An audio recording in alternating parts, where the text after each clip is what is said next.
In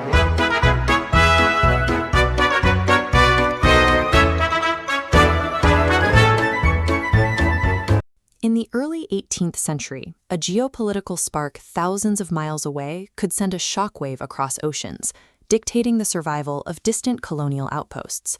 To understand this network of volatility, we have to look at how information actually arrived. This is the top masthead of the American Weekly Mercury, dated Thursday, September 8, 1720. It functioned as a live intelligence briefing for the American colonies. An informed reader in 1720 understood their position perfectly, intimately connected to a volatile global system. A single edition of this paper carried dispatches from the imperial courts of Europe, the trade hubs of the Mediterranean, down to the violent edges of the American periphery. Every piece of intelligence relied entirely on the speed of maritime trade. News moved exactly as fast as a merchant vessel could cut through the Atlantic winds. The top story arriving on the desks of Philadelphia merchants that September detailed a massive escalation in the Great Northern War. Reading this specific broadsheet reveals an interconnected world balancing on the knife edge of systemic, multi-continent conflict. The geopolitical crisis centered on the Baltic Sea. The succession of the Swedish crown had created a dangerous power vacuum, and competing empires were maneuvering to fill it. The dispatch from Petersburg reports directly on the Russian Tsar. He formally claims a desire for peace, while simultaneously mobilizing his military. The intelligence details his precise threat: to deploy his entire fleet and land thousands of troops directly on the outskirts of Stockholm. In response to this aggression, the British Empire deployed its own countermeasure. Admiral John Norris mobilized a heavily armed British naval squadron. This stylized tactical map of the Baltic Sea illustrates Norris's strategy. By positioning his British blockade at the critical choke point of the harbor of Revel, he effectively trapped the Russian fleet and neutralized the Tsar's offensive capabilities. But embedded within the military posturing is a crucial economic caveat. The Tsar explicitly assures that English merchants will remain secure in their properties, regardless of the impending conflict. Even while facing down the cannons of the British Navy, the Russian state required the immense revenue generated by English trade. A complete economic severance was too costly. This placed Admiral Norris in an incredibly delicate position. He had to execute a show of overwhelming naval force to deter the Tsar, without accidentally firing a shot that would ignite a global war. The Baltic standoff demonstrates the highly structured way the British Empire projected state power thousands of miles away, specifically to protect its economic interests. While the Royal Navy navigated a frozen blockade in the Baltic, domestic London was consumed by an entirely different kind of frenzy. By late summer 1720, the British capital was at the absolute peak of the notorious South Sea stock bubble, generating staggering amounts of insulated paper wealth. The dispatches report on the highest levels of British society, tracking speculative investments of political elites. The paper casually notes Secretary Cragg's investing £2,000 and the Duchess of Shrewsbury buying in for £900, both intending to distribute profits among their servants.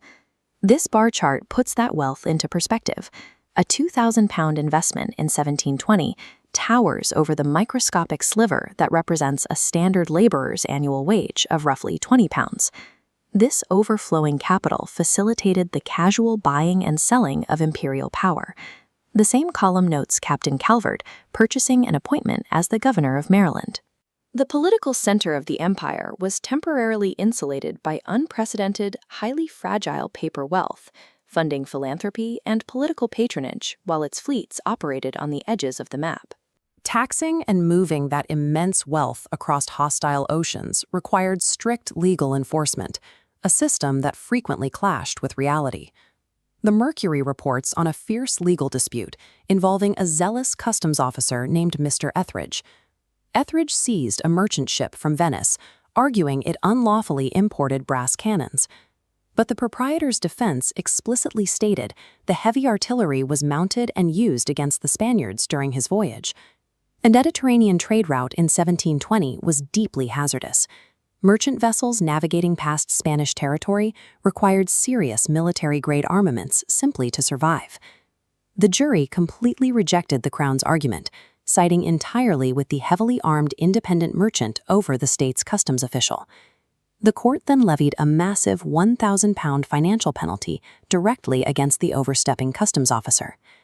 This highly public legal defeat exposed the severe limitations of state authority. The British government desperately wanted to regulate maritime trade, but it ultimately had to yield to the independent merchants doing the actual shipping. While administrators drafted strict trade regulations in London courtrooms, merchants were legally granted extreme leeway because the international waters they traversed were inherently violent and lawless. That violence was even more acute on the absolute edges of the empire. When readers reached the postscript section, the polite disputes of London vanished, replaced by desperate reports of frontier survival. A dire dispatch from Portsmouth, New Hampshire, details surging, unchecked hostilities with local Native American tribes. The report lists immediate localized terror, native forces killing livestock, robbing homes, and forcing the colonial population to abandon their farms and retreat into heavily fortified garrisons. The disparity in power is striking. The exact same empire capable of blockading the Russian fleet in the Baltic Sea was entirely unable to secure a farming settlement a few miles inland from the American coast. The terror extended right off the shoreline. A report out of Salem details a harrowing encounter by Captain Robert Peat near the Grand Banks of Newfoundland. Peat's brigantine was intercepted and captured by the infamous Bartholomew Roberts, commanding an overwhelming, heavily armed pirate fleet. This scale comparison illustrates the sheer impossibility of Peat mounting any defense. Roberts' primary pirate ship was a massive 220-ton vessel mounting 26 guns, completely dwarfing the standard merchant brigantine. A crew of 100 pirates boarded the vessel, inflicting severe damage, physically abusing the civilian passengers, and kidnapping the ship's servants. Before departing, the pirates delivered a chilling final boast. They openly declared to Captain Peat that they would have outright sunk his ship and drowned everyone on board had they known his exact identity beforehand.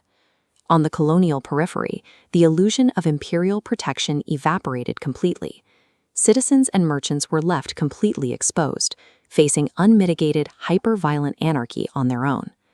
When we pull back and look at the entirety of this September 8th edition, the true nature of the 1720 threat matrix comes into focus. These 2 pages of ink and paper hold massive, jarring contradictions, existing at the exact same moment. The insulated, philanthropic stock wealth of London's elite sits directly next to the brutal reality of Salem merchants being tortured by pirate fleets. The men and women reading this broadsheet in the American colonies were deeply integrated into a sprawling, fragile global machine driven by rapid economic expansion and heavy military force. History rarely happens in isolated events.